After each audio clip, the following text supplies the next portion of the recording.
Good morning MBA sir. MIFS merchant banking तुम्हारा fourth module चल रहा था। ओके, मर्चेंट बैंकिंग क्या होती है? जो तेरे एडवाइजरी भी देती तुम्हें, या फिर कह सकते हैं कि तुम्हारे को बाइंग और सेलिंग एडवाइजिंग देना, या फिर तुम्हारा अंडर राइटिंग करना, ये सारी चीज़ें यानी कि एक साथ सारी इन्फॉर्मेशन प्रोवाइड करती है, उसको बोलते हैं मर्चेंट बैंकिंग। ओके, यानी इंटरनेशनल मार्केट में तुम्हें इन्वेस्ट करने के लिए क्या क्या चाहिए, वो सब चीज़ें थी। अब बात करते हैं मर्चेंट बैंकिंग रेगुलेशंस 1992 में आया था।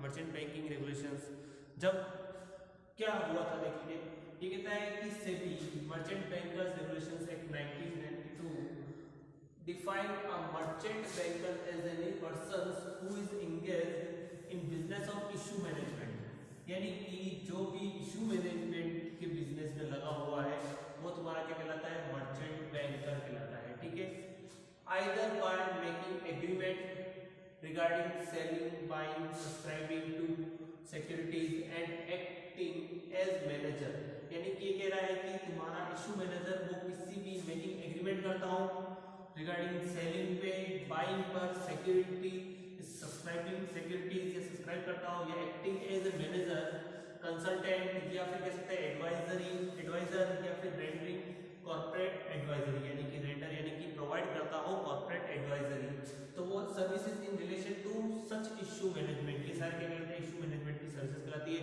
और इशू मैनेजमेंट होता है वो तुम्हारा क्या कहलाता है?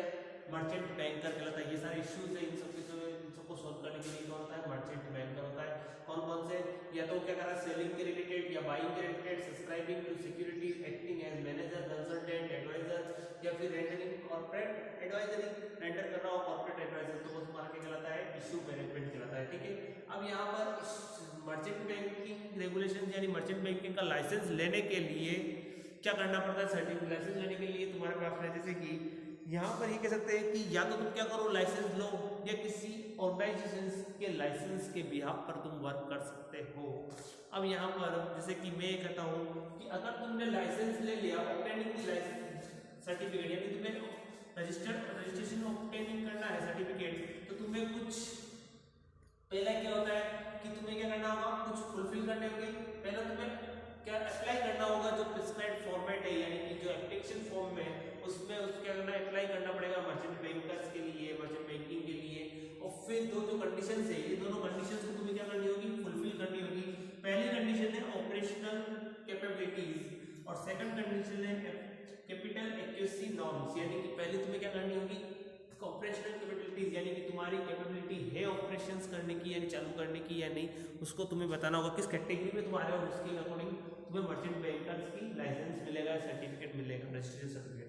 ओके, तो यहाँ पर कुछ कैटेगरी है तुम्हारी मर्चेंट बैंकिंग की, 4 कैटेगरी है, इन चारों के अकॉर्डिंग तुम्हें लाइसेंस किस कैटेगरी में चाहिए वो तुम्हें खुद को देखना होगा। तो पहला है तुम्हारा कैटेगरी फर्स्ट आती है इशू मैनेजर के रूप में लेना है, या एडवाइजर के रूप में लेना है, या कंसल्टेंट के रूप में लेना है, या अंडरराइटर के रूप में लेना है, या पोर्टफोलियो मैनेजर के रूप में लेना है। ये सारे क्या हो गए तुम्हारे फर्स्ट कैटेगरी में आते हैं, जिसमें क्या होता है? मर्चेंट बैंकर की फर्स्ट कैटेगरी क्या है? इशू मैनेजर हो सकता है, एडवाइजर हो सकता है, कंसल्टेंट हो सकता है, अंडरराइटर हो सकता है, पोर्टफोलियो मैनेजर हो सकता है। ये सारे क्या हो गए तुम्हारी फर्स्ट कैटेगरी। सेकंड कैटेगरी में क्या हो गए? एडवाइजर हो सकता है, कंसल्टेंट हो सकता है, अंडरराइटर हो सकता है, पोर्टफोलियो मैनेजर हो सकता है, but they can not act as issue manager, यानी कि वो act as issue manager act नहीं कर सकते हैं सेकंड कैटेगरी वाले, there on but can act as co manager, यानी कि वो खुद की बिजनेस के इशू मैनेजर का एक्ट नहीं कर सकते, खुद का जो कह सकते हैं मर्चेंट बैंकिंग लाइसेंस ले सकते नहीं लिया हो, वो खाली क्या कर रहे हैं? एज ए को मैनेजर के रोल प्ले कर रहे हैं, यानी कि वो एक तरह से किसी इशू मैनेजर नहीं है, वो क्या है? तुम्हारे को मैनेजर के रूप में अगर रोल प्ले कर रहा है, तो वो कौन सी आती है? Merchant banking category second. क्या लिखा है? They can not act as issue manager, यानी कि वो इशू मैनेजर के रूप में नहीं कर रहे हैं of their own, but can act as co manager, यानी कि वो इशू अपने खुद के इशू मैनेजर का रूप में रोल नहीं कर रहे हैं, एक्ट नहीं कर रहे हैं, वो किसके रूप में कर रहे हैं? को मैनेजर के रूप में एक्ट कर रहे हैं। तो वो कौन सी कैटेगरी में आएंगे? सेकंड कैटेगरी में, जिसे तुम बोलते हैं कैटेगरी सेकंड मर्चेंट बैंकर। अगली तुम्हारी सब थर्ड कैटेगरी क्या है? Category third merchant banker, they can not act as issue manager and को मैनेजर, यानी कि अपने फर्स्ट में क्या बोला था कि ये इशू मैनेजर हो सकते हैं, एडवाइजर हो सकते हैं, कंसल्टेंट हो सकते हैं, अंडरराइटर हो सकते हैं, या पोर्टफोलियो मैनेजर हो सकते हैं।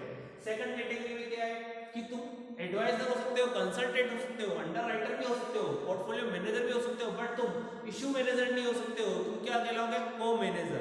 ओके, बट अब थर्ड कैटेगरी में क्या कह रहा है, ना तो तुम इशू मैनेजर हो, ना तुम को मैनेजर हो, यानी कि तुम अपनी खुद के इशू मैनेजर भी नहीं हो और किसी अदर उसके को मैनेजर भी नहीं हो।